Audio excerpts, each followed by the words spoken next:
We wanted to have hearings after his first term, his own administration, in which you were a part of. We're looking at the 25th Amendment. At least we heard that based on his decision making. I think it's relevant, probative, but not dispositive, if you will, of these hearings right here.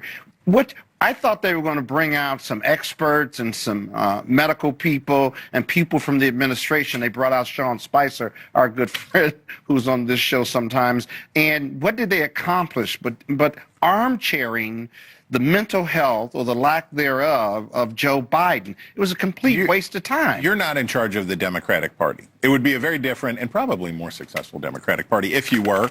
But do Democrats owe Robert Hur an apology? One thing that I keep thinking about here is when Robert Hur came out with his report and talked about Biden's it was completely gratuitous. I don't think they owe him an apology because, listen, if I'm 80 years old, I'm not the same person I am at 60 or 40. Right. That doesn't mean I'm mentally incapable of doing a job. It does not. They went hard at her, though, right? Of course they went hard because he was gratuitous. He said he wasn't going to prosecute him because he couldn't prove the case beyond a reasonable doubt and that the jury would review Biden as this humble guy or old man. But the fact of the matter is he didn't have to take the stand whatsoever. Okay. So it was gratuitous. This is a tough issue for Democrats and Republicans. Yeah. As a father of 3 grown daughters, I can't fathom trying to make that decision before they're 18 or before their age of majority, if you will.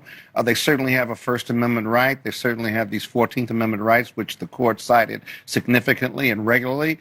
At the same time, it's a deeply personal family issue. And I think the Democrats have to pump their brakes on this issue. The Democrats have that far left side of their party. The Republicans have that far right, where 75 to 80% of most Americans are in the middle. People that were putting up the flag, he actually asked them, were they illegal immigrants? He did? He did. And then he said to them, well, I hope you all voted for me.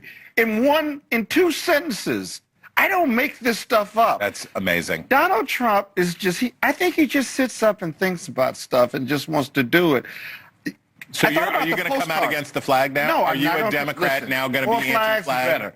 But sometimes the grandiosity of it all, they could be put farther left or farther right. I thought about the postcards of the White House. There are millions over the years that have been published with that one flag at the top of it, and now he just destroyed all of that. You're either going to have the post-Trump or pre-Trump flags.